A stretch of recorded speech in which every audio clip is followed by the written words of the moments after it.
ഭൂതകാലത്ത് നടന്നു എന്ന് പറയുകയല്ലാതെ വർത്തമാനകാലത്ത് ഒരു ദൈവവും ഒരു അത്ഭുതവും മനുഷ്യന്റെ മുമ്പിൽ കാണിച്ചതായിട്ട് നമുക്കാർക്കും അറിവില്ല. അതിന് ഏറ്റവും നല്ല തെളിവാണ് ഖുർആൻ തന്നെ.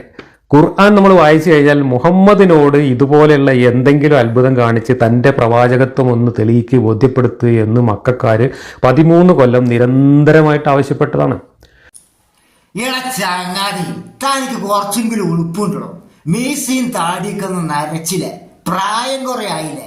ഇങ്ങനെ ചുമ്മാ 24 മണിക്കൂർ സോഷ്യൽ മീഡിയയിൽ വന്നിട്ട് ഒരു മതത്തിന്റെ പച്ചറച്ചി തിന്ന് ജീവിക്കണേക്കാളും നല്ലത് പ്രായമൊക്കെ ആയിക്കഴിഞ്ഞാൽ അത് നിർത്തിയിട്ട് ഒരു വീട്ടിന്റെ മൂലയിൽ ഇരുന്നിട്ട് ഡിങ്കനാമം ചൊല്ലിക്കൊണ്ടിരുന്നോടാ ചങ്ങാതി. വാ ഡിങ്ക വാ, ഡിങ്ക ഡിങ്ക വാ, ഡിങ്കിന്റെ ജട്ടിതാ ഞാനൊന്ന് ഇടട്ടെ, ഡിങ്ക ഡിങ്ക വാ എന്നൊക്കെ പാട്ടും പാടിയിട്ട് ഒരു മൂലയ്ക്കിരുന്ന് ഡിങ്കനാമം ചൊല്ലിക്കൊണ്ടിരുന്നോടാ.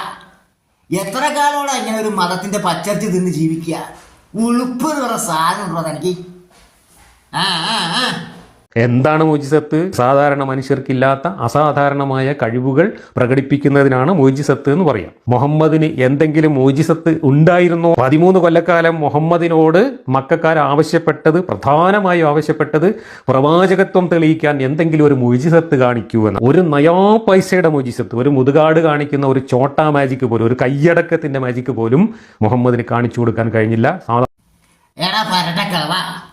താൻ പണ്ട് മുസ്ലിം ആയിരുന്നെന്നും ഖുറാനെ കുറിച്ചും മുഹമ്മദ് നബിയെ കുറിച്ചും അള്ളാഹുവെ കുറിച്ചും ഇസ്ലാം മതത്തെക്കുറിച്ചും ചെറിയ ധാരണകളൊക്കെ തനിക്കുണ്ടെന്നും ഞങ്ങൾക്കറിയാം. പിന്നെ താൻ ഈ സോഷ്യൽ മീഡിയയിൽ ഇരുന്നിട്ട് ഈ പച്ചക്കള്ളം വെട്ടിത്തള്ളുന്നത് ആർക്ക് വേണ്ടിയിട്ടാണ്?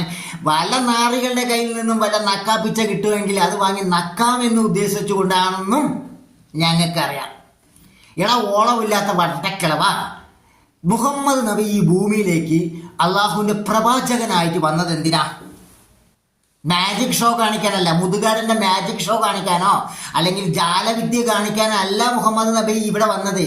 അതുപോലും തനിക്ക് അറിയാമെങ്കിലും താൻ അത് പറയില്ല. കാരണം എന്താ വെച്ചാല് സംഘികളെയും തന്റെ സ്വതന്ത്ര ചിന്തകന്മാരെയും സുഖിപ്പിച്ചാലല്ലേ നിനക്ക് ഈ വയസ്സായ കാലത്ത് നക്കാൻ കിട്ടുള്ളൂ.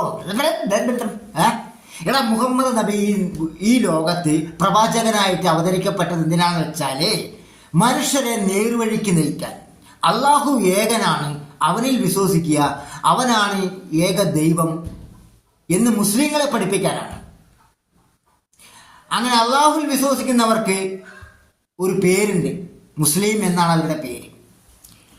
മനുഷ്യന്മാർ എങ്ങനെ ജീവിക്കണം, എങ്ങനെ ജീവിക്കാൻ പാടില്ല, അതായത് എങ്ങനെ ജീവിക്കാൻ പാടില്ല എന്ന് തന്നെ പോലുള്ളവരെ വരെ നന്ദികെട്ടവനായി ജീവിക്കാൻ പാടില്ല. അതായത് തന്നെ പോലെ ഇസ്ലാം മതത്തിൽ നിന്ന് ജനിച്ച് ആ മതത്തെ ആക്ഷേപിച്ചിട്ട് നക്കി തിന്നുന്ന തന്നെ പോലെ നന്ദികെട്ടവന്മാരാകരുത്. മനുഷ്യനായി ജനിച്ച ഈ ലോകത്ത് കഷ്ടപ്പാടുണ്ട്, പ്രയാസങ്ങളുണ്ട്, കടബാധ്യതകളുണ്ട്, രോഗങ്ങളുണ്ട്, അങ്ങനെ പല പല വിഷമങ്ങളുമുണ്ട്. അതെല്ലാം എങ്ങനെ നമ്മൾ മുന്നോട്ട് നയിക്കണം, അതെല്ലാം സഹിച്ചു പിടിച്ച് എങ്ങനെ മുന്നോട്ട് നയിക്കണം, ഒരു മനുഷ്യനായി ജീവിക്കണം, നന്ദിയില്ലാത്ത നാറികളായി ജീവിക്കരുത് എന്ന് പഠിപ്പിക്കാനാണ് വന്നത്. എൻ്റെ ഭാഷയിൽ അറിയുന്ന രീതിയിൽ ഞാൻ അങ്ങോട്ട് പറഞ്ഞു. ഇനി തനിക്ക് വ്യക്തമായി അറിയണം, തനിക്കറിയാം, പക്ഷെ തനിക്ക് ഇങ്ങനെയൊക്കെ പറഞ്ഞാലല്ലേ സംഘികളുടെ കയ്യിൽ നിന്നും ചിന്തകന്മാരുടെ കയ്യിൽ നിന്നൊക്കെ നക്കാൻ പറ്റൂ. തന്നെ കണ്ടു കഴിഞ്ഞ ഒരു മേഷന്റെ ലുക്കുണ്ട്, പക്ഷെ തൻ്റെ സ്വഭാവം ഒരു അളിഞ്ഞ പഴിഞ്ഞ നാറിയ സ്വഭാവമുള്ളടാ. എന്താടാ താനിങ്ങനെ ഉളുപ്പില്ലാത്ത നാറി ഇങ്ങനെ ആയത്? നക്കാൻ കിട്ടുന്നത് പറഞ്ഞാൽ എവിടെ പോയിട്ട് നക്കൂടാ നീ, ഉളുപ്പില്ലാത്ത നാറി.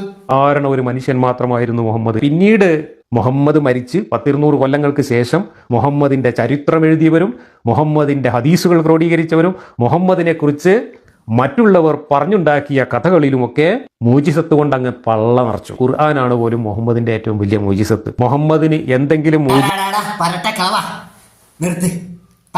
നിർത്ത്. മുഹമ്മദ് നബിയുടെ അത്ഭുതങ്ങളെ കുറിച്ച് എന്നൊക്കെ പറഞ്ഞിട്ട് നീ അങ്ങനെ ചലക്കണുണ്ടല്ലോ. ഒരു ഉദാഹരണത്തിന് എൻ്റെ ശൈലിയിൽ ഞാൻ ഒരു അത്ഭുതം പറയാം. 1400 വർഷങ്ങൾക്ക് ശേഷവും ആ മുഹമ്മദ് നബിയുടെ പേരും അള്ളാഹുവിന്റെ പേരും നിന്നെപ്പോലുള്ള നാറികൾ വന്നിട്ട് മുഹമ്മദ് നബി അള്ളാഹു, മുഹമ്മദ് നബി അള്ളാഹു, മുഹമ്മദ് നബി അള്ളാഹു എന്ന് പറഞ്ഞ് 24 മണിക്കൂർ ഈ സോഷ്യൽ മീഡിയയിൽ വന്ന് പറയുന്നുണ്ടല്ലോ. ആ പണം വാങ്ങി നക്കി തിന്നുന്നുണ്ടല്ലോ. അത് തന്നെയാണ് മുഹമ്മദ് നബിയുടെ ഒന്നാമത്തെ അത്ഭുതം എന്ന് പറയുന്നത്. നീ എന്തുകൊണ്ടാണ് മഹാത്മാഗാന്ധിന്റെ പേര് പറയാത്തത്, ക്രിസ്തുവിന്റെ പേര് പറയാത്തത്, ശ്രീനാരായണ ഗുരുവിന്റെ പേര് പറഞ്ഞിട്ട് ആക്ഷേപിക്കാത്തത്? അവരുടെ ഒന്നും പേര് പറഞ്ഞാൽ നിനക്ക് നക്കാൻ കിട്ടില്ല. നിന്നെ പോലുള്ള നാരികൾക്ക് അള്ളാഹുവിന്റെ മുഹമ്മദ് നബിയുടെ പേര് പറഞ്ഞാലേ നിനക്കൊക്കെ അന്നം തിന്ന് ജീവിച്ചു പോകാൻ കഴിയുള്ളൂ. അത് മുഹമ്മദ് നബി നിന്നെപ്പോലുള്ള നാരികൾക്ക് തന്ന ഔദാര്യമാണെന്ന് കണക്കാക്കണം. മൈരെ, നിന്നെപ്പോലുള്ള നാറികളൊക്കെ ഇങ്ങനെ ഉണ്ടാകുമെന്നും ഇസ്ലാമിനെ ആക്ഷേപിക്കുമെന്നും മുഹമ്മദ് നബിയെ ആക്ഷേപിക്കുന്ന നബി മുൻകൂട്ടി പഠിപ്പിച്ച് തന്നിട്ടാണ് പല നാരി ഇവിടുന്ന് പോയിരിക്കുന്നത്. അതാണ് മുഹമ്മദ് നബിയുടെ രണ്ടാമത്തെ അത്ഭുതം എന്ന് പറയുന്നത്. അല്ലാതെ ഒരു മുതുകാടൻ്റെ പട്ടി ഷോ അല്ലെങ്കിൽ ഒരു മുതുകാടൻ്റെ മാജിക് ഷോ കാണിക്കാനല്ല, അല്ലെങ്കിൽ ഒരു മാന്ത്രിക വിദ്യനായിട്ടല്ല മുഹമ്മദ് നബി ഇവിടെ വന്നത്. മനുഷ്യനായിട്ട് എങ്ങനെ ജീവിക്കണം, മനുഷ്യനായിട്ട് എങ്ങനെ ജീവിക്കാൻ പാടില്ല എന്ന് കാണിക്കാനാണ് മുഹമ്മദ് നബി വന്നത്. മനുഷ്യനായിട്ട് എങ്ങനെ ജീവിക്കാൻ പാടില്ല എന്ന് പറഞ്ഞത് തന്നെപ്പോലുള്ള നാടുകളെ ഉദ്ദേശിച്ചിട്ടാണ്. അതായത് ഒരു മതത്തിൽ ജനിച്ചിട്ട് ആ മതത്തെ ആക്ഷേപിച്ച് അതിൽ നിന്ന് കിട്ടുന്ന നക്കാപ്പിച്ച വാങ്ങി നന്ദിയില്ലാത്തവനെ പോലെ ജീവിക്കുന്ന നിന്നെപ്പോലുള്ള പല നാടുകളെ ഉദ്ദേശിച്ചിട്ടാണ് നബി ആദ്യമേ പറഞ്ഞത്. നന്ദിയില്ലാത്തവരാകരുത് നിങ്ങൾ മനുഷ്യനായി ജീവിക്കുക, നന്ദിയുള്ളവനായി ജീവിക്കുക, പാവങ്ങൾക്ക് സഹായമായി ജീവിക്കുക, ആരുമില്ലാത്തവർക്ക് ആദരവായി ജീവിക്കുക എന്നൊക്കെ മുഹമ്മദ് നബി പഠിപ്പിച്ചു തരാനാണോ ഈ നാട്ടിൽ വന്നത്, ഈ ലോകത്ത് വന്നത്? അല്ലാതെ മുഹമ്മദ് നബി ഇവിടെ മുതുകാടൻ്റെ മാജിക് ഷോ കാണിക്കാനല്ല പറഞ്ഞാണ് ഇവിടെ വന്നിരിക്കുന്നത്. മനസ്സിലായടാ കുണ? മുഹമ്മദിന് എന്തെങ്കിലും മോജിസത്ത് ഉണ്ടായിരുന്നോ എന്ന് ഈ ഖുർആൻ പരിശോധിച്ചാൽ വട്ടപൂജ്യം എന്നാണ് നമുക്ക് കിട്ടുന്ന ഉത്തരം. ഇതുപോലെ മണ്ടത്തരങ്ങളും വൈരുദ്ധ്യങ്ങളും വഷളത്തരങ്ങളും നിറഞ്ഞ, ഇതുപോലെ അധാർമികത കുത്തി നിറച്ച വേറെ ഒരു പുസ്തകവും ലോകത്തില്ല എന്നിരിക്കെ ഈ പുസ്തകമാണ് പോലും മുഹമ്മദിൻ്റെ പ്രവാചകത്വത്തിൻ്റെ ഏറ്റവും വലിയ തെളിവായിട്ടുള്ള മോജിസത്ത് അഥവാ അത്ഭുത ദൃഷ്ടാന്തം. മുഹമ്മദിന് അത്തരത്തിലുള്ള ഒന്നും കാണിച്ചു കൊടുക്കാൻ കഴിഞ്ഞില്ല എന്ന് ഈ പുസ്തകത്തിൽ പറയുകയും ചെയ്യുന്നു. കുറച്ച് ഭക്ഷണം കൊണ്ട് കൂടുതൽ പേരെ ഊട്ടുക, കുറഞ്ഞ വെള്ളം കൊണ്ട് കൂടുതൽ പേരെ കുടിപ്പിക്കുക, അതൊക്കെ പിന്നീട് പറഞ്ഞുണ്ടാക്കിയ നുണയാണ്. ഖുർആൻ ഇറങ്ങിയിരുന്ന കാലത്ത് മുഹമ്മദിന് അത്തരത്തിലുള്ള ഒന്നും ചെയ്യാൻ കഴിഞ്ഞിട്ടില്ല എന്നതിൻ്റെ തെളിവ് ഖുർആൻ. ചിന്തക നിർത്തി. ഇന്നത്തേക്കുള്ള നക്കാപ്പിച്ച കിട്ടാനുള്ള തള്ളൊക്കെ തള്ളിക്കഴിഞ്ഞു, മതി, ഒരുപാട് തള്ളണ്ട. നിനക്ക് നക്കാനുള്ളതൊക്കെ ആയിരിക്കണം, നിന്റെ തള്ളല്ലേ. പ്രായം കുറേ ആയടാ, നിന്നെയൊക്കെ നാറിയെന്നും മയിരെന്നൊക്കെ വിളിക്കുന്നതിൽ വളരെ ഖേദിക്കുന്നുണ്ട് ഞാൻ. കാരണം വാപ്പയുടെ പ്രായമൊക്കെ ഉള്ളൂ. തന്നെപ്പോലുള്ള ആൾക്കാരെയൊക്കെ നാറിയെന്ന് വിളിക്കുമ്പോൾ എനിക്കുളുപ്പുണ്ട്. പക്ഷെ തന്നെപ്പോലുള്ള നാറികളെ നാറിയെന്ന് തന്നെ വിളിക്കണം. കാരണം വെച്ചാൽ താനൊക്കെ ഒരു ഇസ്ലാം മതത്തെ ചുമ്മാ കിടന്ന് ആക്ഷേപിക്കുകയും ആ മതത്തെ വെറുതെ ഒരാവശ്യമില്ലാതെ കള്ളം പച്ചക്കള്ളൊക്കെ വിളിച്ച് പറയുമ്പോൾ തന്നെപ്പോലുള്ള നാറികൾക്ക് നാറി തന്നെ വിളിക്കാവുള്ളൂ. അതിൽ യാതൊരു വിധ ഉളുപ്പും ഇല്ല എന്ന് വിശ്വസിക്കുന്നവനാണ് ഞാൻ. താനൊക്കെ ഇസ്ലാം മതത്തിൽ ഇരുന്നു കൊണ്ട് സ്വതന്ത്ര ചിന്തകന്മാരായ മൈരന്മാരല്ലേ? ഇവിടെ ചിന്തകന്മാരെ തൻ്റെയൊക്കെ ചിന്തകളിൽ വന്നുകൊണ്ടുള്ള എന്തെങ്കിലും ഒരു ആശയം, ഖുറാനെ പോലെ അല്ലെങ്കിലും എന്തെങ്കിലും ഒരു ആശയം ഒരു ബുക്കായിട്ട്, കേവലം ഒരു ബുക്കായിട്ടെങ്കിലും എഴുതി വെച്ചിട്ട് അത് ഈ നാട്ടുകാർക്ക് ഉപകാരപ്പെടുന്ന പോലെ എന്തെങ്കിലും ഒരു ആശയം തന്നെ കൊണ്ടൊക്കെ എഴുതാൻ കഴിഞ്ഞിട്ടുണ്ടോ? രാവിലെ എണീച്ചാൽ ഇസ്ലാം മതം മുഹമ്മദ് നബി അള്ളാഹു, ഇസ്ലാം മതം മുഹമ്മദ് നബി അള്ളാഹു.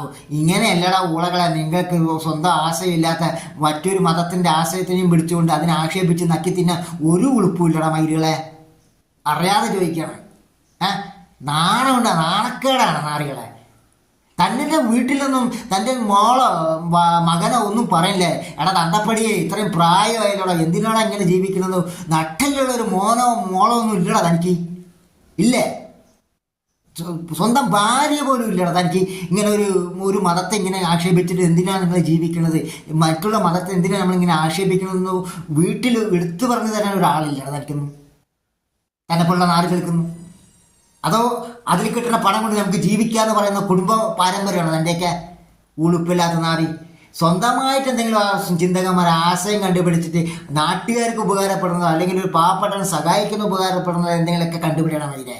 അല്ലാതെ ഇസ്ലാം മതം വിട്ടുപോയിട്ട് അതിൻ്റെ ബാക്കിൽ മണപ്പിച്ചുകൊണ്ട് നടന്നിട്ട് അതിൽ കിട്ടുന്ന നക്കി തിന്നുന്ന ജീവിതമൊക്കെ ഒരു ജീവിതമാണല്ലോ. ഉളുപ്പില്ലാത്ത പ്രായത്തിലൊക്കെയാലടാ വൃത്തികെട്ടവന്മാരെ ഓടാ മൈകളെ കാണിച്ചിട്ട്.